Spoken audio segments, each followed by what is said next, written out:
Okay, new Ant-Man movie came out this weekend, directed by Peyton Reed as well, who directed the first two Ant-Man movies, as well as Yes Man, Bring It On, The Breakup, The Love Bug, and other such comedy films. So obviously they're sticking to what they think worked with the Ant-Man movies, which is more comedy-based than anything else. Like, obviously they have some heart to it, they have some character work, they have some action and all that, but what they really are trying to do with the Ant-Man movies is just kind of lighten the tone with the Avengers films. The obvious issue with that is the Avengers films are already pretty light when it comes to their tone. A lot of their films aren't really very serious. I can't really think of any of them who now at this stage in the MCU are pretty straight serious characters. Because you don't even have Captain America anymore, and even at the end of the Captain America cycle, he was a pretty jovial character. So, you know,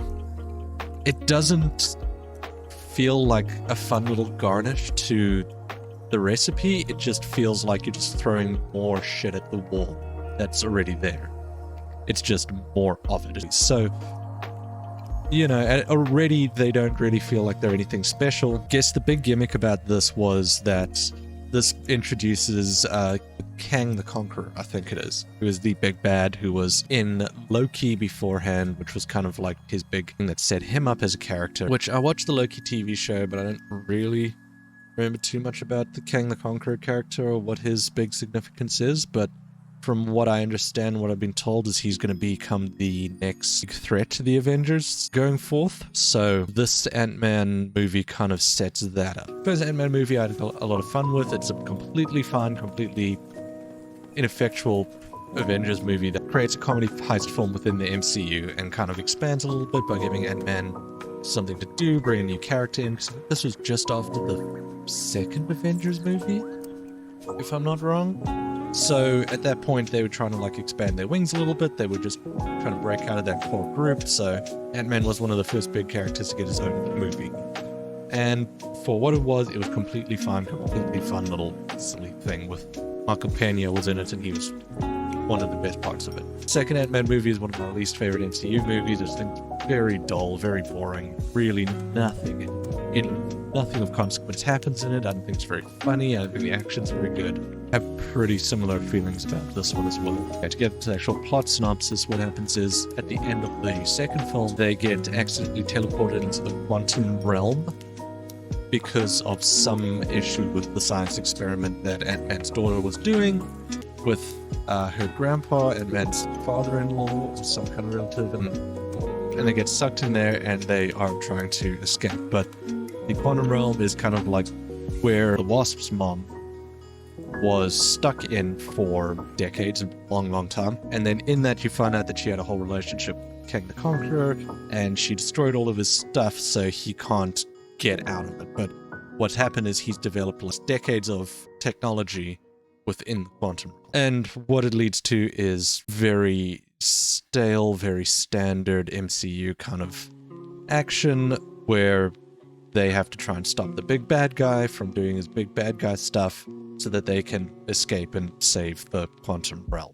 My biggest issue I have with this movie isn't even the pretty ineffectual plotting or the pretty boring action and humor. It was just the look of the film is so incredibly ugly. 99% of this movie takes place just in front of a green screen. And my friend after this made a pretty good point, said that it probably was because it was shot during COVID times, so they used it as a way to kind of get around the actors not having to be in front of each other or like on top of each other for most of the filming, which I completely sympathize with. But there are some scenes where you can kind of tell that this conversation, this just over-the-shoulder conversation was done like weeks apart. The chemistry is not really there, which sucks because Paul Rudd is such a good, charming actor that to take away, like, you know, any fun from himself or his character is really hard to do, but film somehow manages to do that in this just, as I said, drab, ugly setting that is just exhausting to look at after a while. At one point I just had to step up and just go and refill my Coke because I just needed to not look at this just wall of CGI just for a moment. Which is sad because, I mean, I don't know, the Ant-Man movies seem like a good idea, like a fun little change of pace where things don't need to feel as big and life-threatening and world-ending as all of the other MCU movies, but I feel they've just kind of pushed it back into whatever that little box is. I'm worried they're going to do that again with Guardians 3 because I really do love the Guardians of the Galaxy movies a lot, but at this point, the MCU is just such a well-oiled machine that can just churn out exactly the right kind of quality content that gets people to go to the theaters. Though it does seem like just the general discourse seems to be this, for some reason, this is the one that is kind of signifying the Marvel fatigue, even though we've been talking about that for decades at this point. But the box office returns haven't been amazing for it. People haven't really been talking about it that much. Just in general, obviously the fans are going to talk about it, the critics are going to talk about it, but I don't know, it feels like this is a pretty big test for the MCU going forward. If they can, it seems like they've been treading on water for a while, and I think a lot of that's due to a lack of like the core original cast members. So I don't know, it'll be interesting to see what they do in the future. Hopefully, I think Guardians 3 is next up. Hopefully it's better than this, because I would give this a 10. It's not that good.